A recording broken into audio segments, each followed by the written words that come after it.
Hej, chciałbym przedstawić Wam film o pozytywnych i negatywnych rzeczach, które udało mi się znaleźć w nowym For Story od Papaya Play. Najpierw zacznę omawiać uciążliwe błędy w grze, te bardziej ciekawsze aspekty tego filmu, a dopiero później przejdę do pozytywnych rzeczy, których niestety zdecydowanie było dużo mniej. Na końcu pojawi się podsumowanie serwera i moja ogólna opinia o nim. Zapraszam do oglądania. Chciałbym zacząć chyba od największych błędów, czyli od problemów z uruchomieniem gry, a dokładnie problemów z GameGuardem. Może to być problem error code, który obecnie chyba nie ma rozwiązania, ale łatwo go naprawić, po prostu trzeba do skutku uruchamiać od nowa launcher.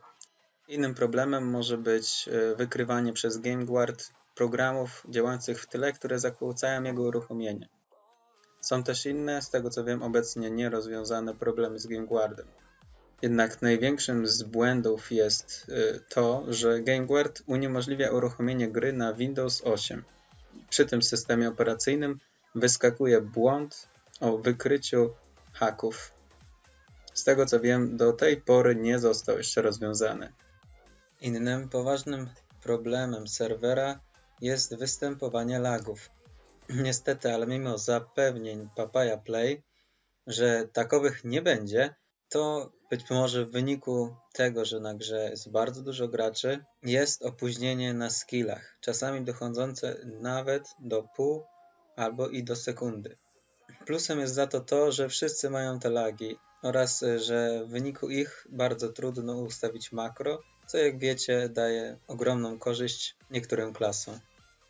W grze występuje problem, że w wyniku rozłączenia internetu nie wyrzuca Cię do ekranu logowania, tak jak to ma miejsce w przypadku serweru Gameforge. Gra się crashuje, nie da się z tym nic zrobić i można jedynie wyłączyć ją poprzez zakończenie procesu. Czasami występuje taki problem, że po wywaleniu Cię z gry tracisz postęp w ciągu np. godziny, który osiągnąłeś. Może Ci cofnąć level lub skasować posiadane przedmioty. Innym poważnym problemem, który występuje na serwerze Papaya Play, są haki.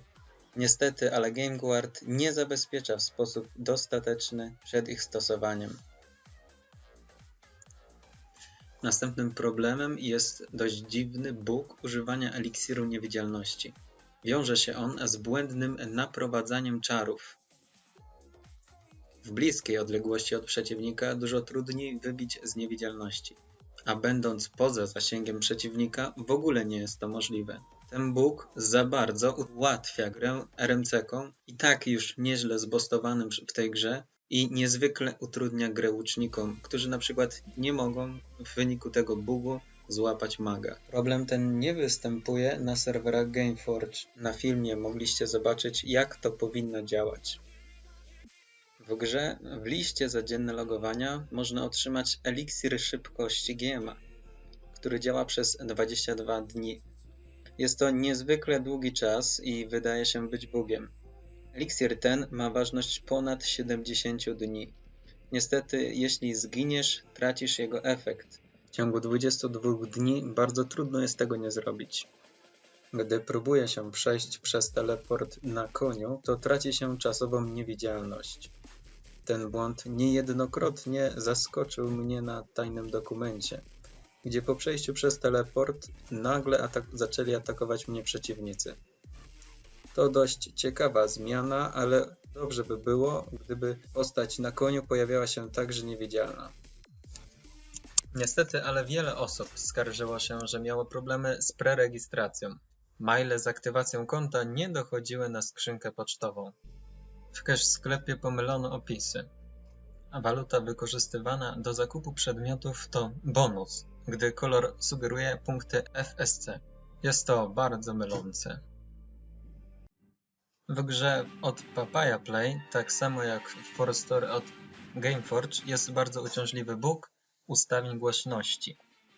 Sterując suwakami zmieniającymi głośność poszczególnych dźwięków, niektóre z nich się nie wyciszają.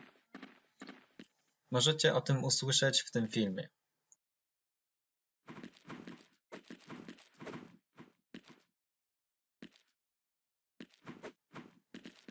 Jest to bardzo uciążliwe, gdy chcielibyście jednocześnie słyszeć dźwięki z gry i np. rozmowy z Discorda.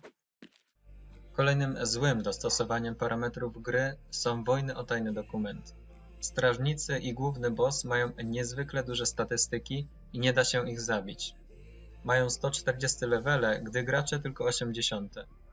Nie udało się go zabić, bijąc patrona w ponad 100 osób przez 30 minut. Level potworów powinien być zmniejszony.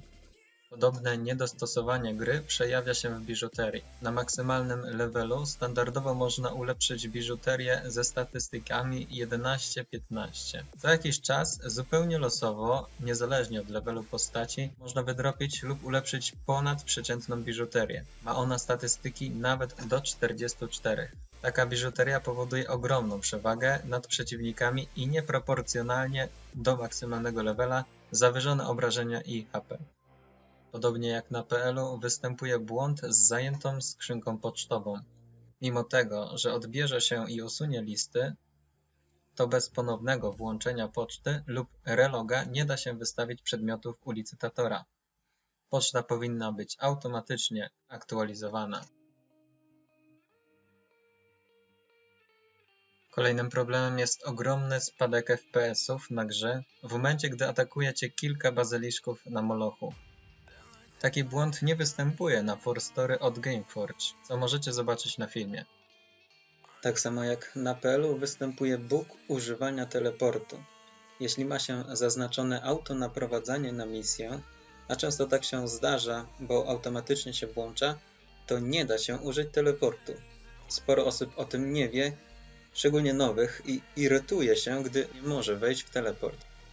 Kolejną irytującą rzeczą jest biały pasek u góry ekranu, który występuje, gdy ma się system Windows 10. Czasem powoduje, że przypadkowo podczas rozgrywki przesunie się okno Forstory. W takim wypadku trzeba dwukrotnie zmienić rozdzielczość ekranu. Wiem, że niektóre prywatne serwery uporały się z tym problemem, więc nowe Forstory też powinno. W nowym Forstory trwa event na zbieranie napisów Forstory. Niestety, ale na licytatorze utrudnione jest szukanie tych przedmiotów. Itemu 4 w ogóle nie da się odszukać. Byłoby lepiej, gdyby opcja wyszukiwania na licytatorze czytała także spację. Ciekawy błąd spotkał mnie jednokrotnie podczas tworzenia nowej postaci na koncie. W oknie tworzenia pojawił się duch innej postaci, który śledził moją nową wróżkę. Kolega z gildii zdobył przedmiot lochowy plus 16, który nie miał statystyk. To nie powinno się zdarzać. Dodatkowo podobno stało się to na lodowej mapie, gdzie normalnie nie wpadają takie przedmioty. Sporym utrudnieniem w grze jest brak języków ojczystych dla każdej społeczności. Powinna być możliwość ich wybrania oraz wpisania narodowych liter. U niektórych graczy cache magazyn otwiera się w 2 oknach, co jest uciążliwe. W nowym Forstory od Papaya Play księga inspiracji ma nazwę Księgi Sztuki Rzemiosła i odwrotnie. Podczas ulepszania biżuterii możemy zdobyć bon o nazwie Concentration, a tak naprawdę jest to Mentality, czyli wola, która daje mannę. Torby, które można było uzyskać za prerejestrację, mają błędny opis. Według niego powinny dawać większą magiczną obronę, a tak się nie dzieje. W końcu dotarliśmy do końca bugów, które udało mi się znaleźć w nowym Forstory.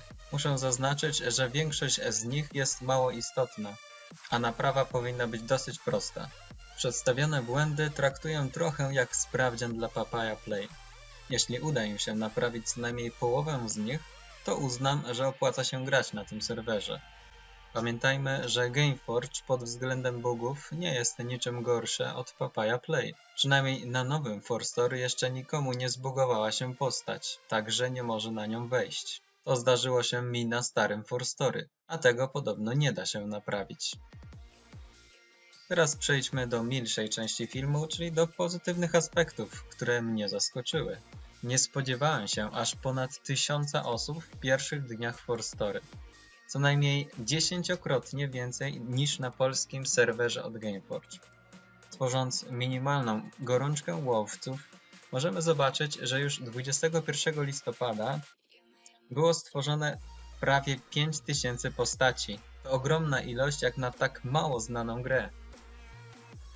Kolejną pozytywną rzeczą jest to, że Papaya Play wydaje się być wydawcą, który nie ma takiego ciśnienia na kasę jak Gameforge. W cash sklepie nie znajdziemy czeladów czy mistrzy, więc nawet trudno jest tak skeszować, by w pierwszych dniach mieć EQ z wysokim plus. W grze nie wyświetlają się też żadne dodatkowe komunikaty skłaniające graczy do zakupienia kamieni księżycowych. Bardzo fajnie, że w cash sklepie dodano możliwość kupowania przedmiotów znajomemu. Wystarczy wpisać jego nick. Od zawsze brakowało tej opcji w Forstory od Gameforge. Trzeba zwrócić uwagę na to, że administracja wydaje być się aktywna, szybko banując hakerów i starając się pomagać z błędami technicznymi. To zdecydowanie na plus. Kolejną bardzo pozytywną zmianą jest to, że nowe Forstory współpracuje z Discordem. Nie jest koniecznym najpierw włączenie Discorda, później Forstory, co jest konieczne i bardzo uciążliwe na serwerach Gameforge. Bardzo fajnie, że na Forstory od Papaya Play można otrzymać dzienną nagrodę za aktywność. To zachęca do regularnego wchodzenia na grę. Kolejną pozytywną zmianą jest to, że nie da się handlować runami połączenia. To oznacza, że gracze, którzy lubią sprawdzać drop itemów, będą mogli nieźle na tym zarobić, sprzedając co ciekawsze bony. Papaya Play ma bardzo fajną, przejrzystą, pod względem graficznym bardzo dobrą stronę gry. Sporo osób zwracało mi na to uwagę. Pochwalić też należy ich stronę z poradnikami, gdzie dość dokładnie są opisane podstawowe zagadnienia w grze. Bardzo fajnie, że w nowym Forstory jest możliwość handlowania esencjami z Molocha i Marduka. To nadaje większy sens wchodzeniu na te mapy, by móc zarabiać. Dawniej w Forstory od Gameforge też tak było, ale to zostało wycofane. Gra automatycznie podczas tworzenia przedmiotów ustawia maksymalną możliwą ilość ich zrobienia.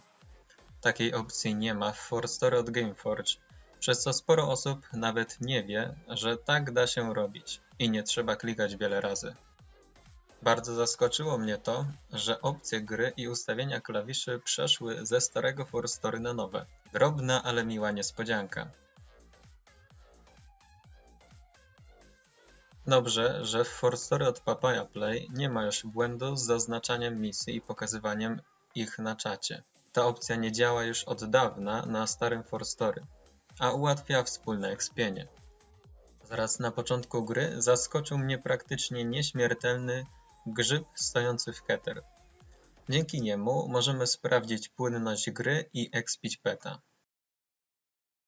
Podsumowując, jak dla mnie serwer ma dużo błędów, ale tyle samo lub mniej niż Forstory od Gameforge. Serwer ma za to kilka ciekawych nowości, które umilają grę. Niestety, ale jak dla mnie jest zbyt prosty, za szybko się expi i zbyt łatwo robi się misje. Sporo rzeczy nie podoba mi się i wolałbym, żeby były zmienione, takich jak wszystkie skille na początku gry i automatyczne robienie misji. Nie można mieć jednak wszystkiego. Tak jak już wspomniałem, jeśli dość szybko zaczną wprowadzać łatki do gry, to zostanę tam dłużej. Jeśli nie, to z pewnością szybko skończę. Dzięki za oglądanie i miejmy nadzieję do zobaczenia w nowym odcinku z Papaya Play.